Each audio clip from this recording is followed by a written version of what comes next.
시청자 여러분 안녕하십니까? 뉴스 매거진 시작합니다.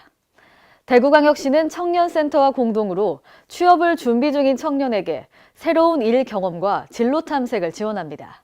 이에 청년사업장, 청년입기 예스매칭 사업을 추진하고 사업에 참여할 청년을 모집합니다. 대구시는 일 경험을 통해 본인의 적성 파악과 업무 능력을 향상시키고 주체적으로 자신의 진로와 삶의 방향을 설계할 수 있도록 한다는 계획입니다.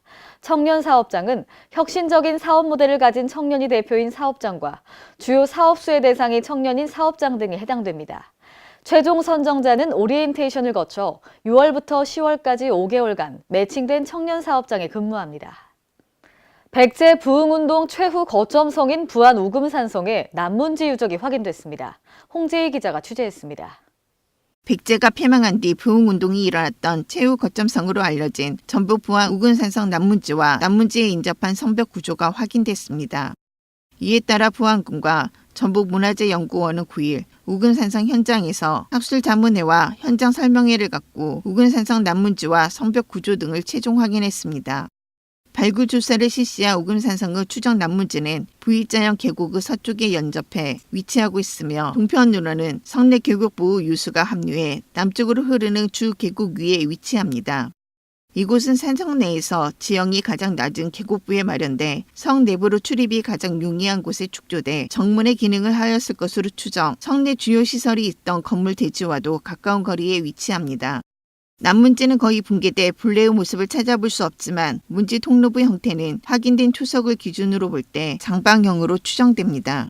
파괴가 좀 심해서 정확히 밝혀지지는 않았지만 그렇더라도 성문의 측벽 규모라든가 측벽 2칸 그리고 정문은 3칸으로 추정이 됩니다만은 많이 파괴가 된 것 같습니다.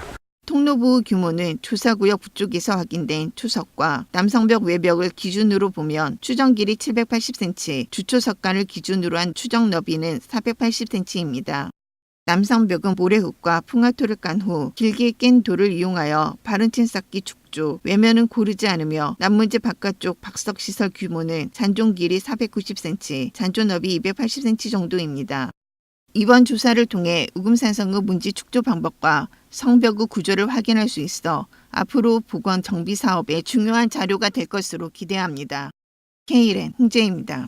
충청남도가 국가균형발전위원회에 내포신도시 환왕해권 중심도시 육성을 건의했습니다. 남궁영 충남도지사 권한대행은 지난 9일 송재우 국가균형발전위원장을 만나 필요성을 강조하고 지원을 당부했습니다. 남궁 권한대행은 송 위원장에게 내포신도시의 혁신도시 지정을 통한 공공기관 이전 등을 건의했습니다. 우선 내포신도시의 혁신도시 지정 건의에서는 지난 2005년 정부의 공공기관 이전 당시 세종시 출범을 이유로 충남에서만 혁신도시 지정이 제외돼 역차별을 초래했다고 강조했습니다.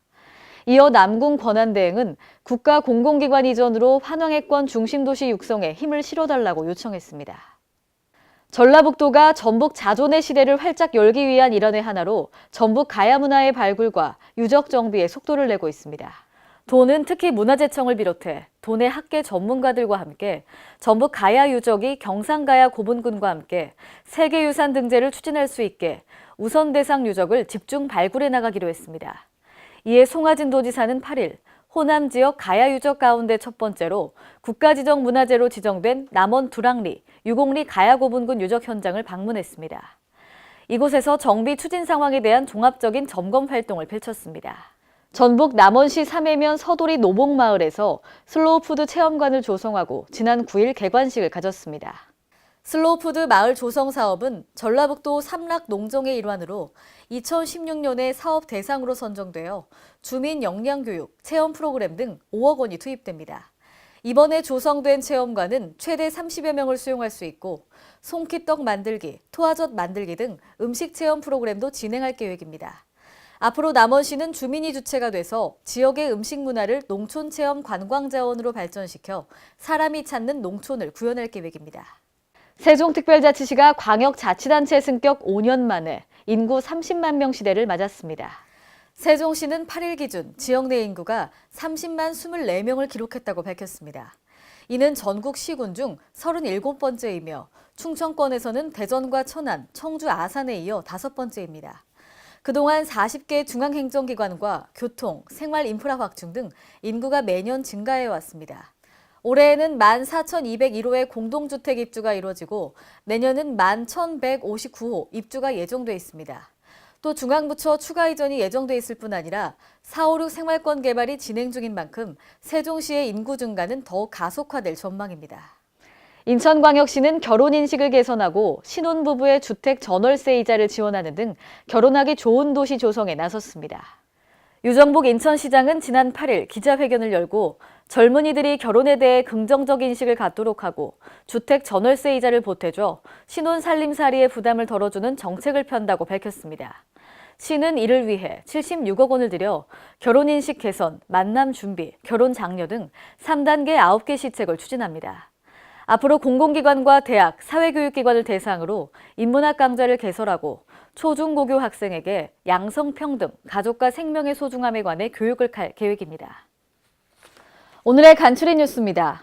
경상남도가 도로명 주소 길잡기 편의를 위해 도내 골목길, 이면도로의 보행자용 도로명판 6천여 개를 추가 설치합니다. 도는 올해 총 7억 8천여만 원을 투입해 도민들이 도로명 주소로 길을 찾는 데 불편함이 없도록 할 계획인데요. 도는 지난 2014년부터 보행자에게 정확한 도로명 주소, 위치 정보를 제공하기 위해 안내시설이 부족한 곳에 보행자용 도로명판을 설치해왔습니다. 전라남도는 환경오염을 방지하기 위해 가축분뇨 액비살포를 장마철 이전에 맞춰야 한다고 당부했습니다.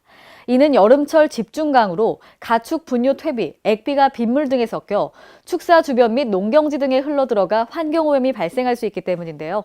이에 따라 장마철 이전 5월 말까지 사전 살포 농지 등을 확보해 살포하도록 조치했습니다. 또 농사철의 집중 살포에 영농에 도움을 주고 장마철 대비 충분한 액비 저장 공간을 확보할 계획입니다. 부산광역시가 시민을 비롯한 건축 관련 전문가들의 의견을 청취하기 위해 모였습니다. 부산시는 오늘 상수도 사업본부에서 제30차 부산공간포럼과 부산광역시 건축기본계획 수립을 위한 공청회를 개최했습니다.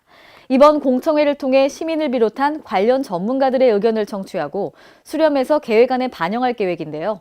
이번 공청회에서는 본 계획 수립의 책임 연구원을 맡고 있는 우신구 부산대학교 건축학과 교수가 부산광역시 건축기본계획안에 대해 세부적으로 설명했습니다.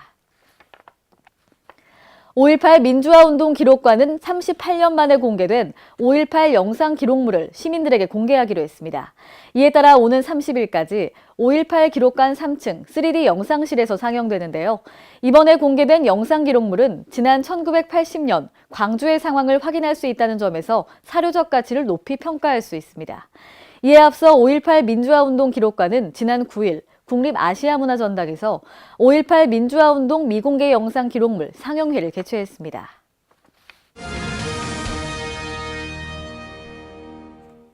오늘의 단신입니다.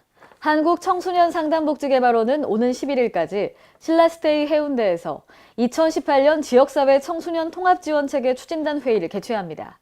올해는 지난해 발생한 청소년 관련 주요 사건, 사고 및 긴급 상황의 대응 사례를 중심으로 공유하는데요. 그동안 청소년 상담복지센터는 긴급 상황에 대응해 현장 상황을 파악하고요. 청소년이 위기 이전 상태로 돌아가 일상생활에 적응할 수 있도록 도왔습니다.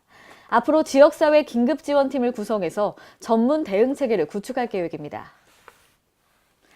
최근 봄비로 저수율이 상승했으나 일부 지역은 지속적인 물관리가 필요한 것으로 나타났습니다. 행정안전부에 따르면 올해 봄철 많은 강수로 전국 저수율이 평년을 상회하면서 본격적인 모내기철에 물 부족이 발생하지 않을 것으로 전망되는데요. 다만 저수율이 낮은 운문, 밀양, 주암댐을 수원으로 하는 일부 지역은 가뭄 주의 단계로 지속적인 관리가 필요할 것으로 보입니다. 이상으로 뉴스 매거진을 마칩니다. 시청해주신 여러분 고맙습니다.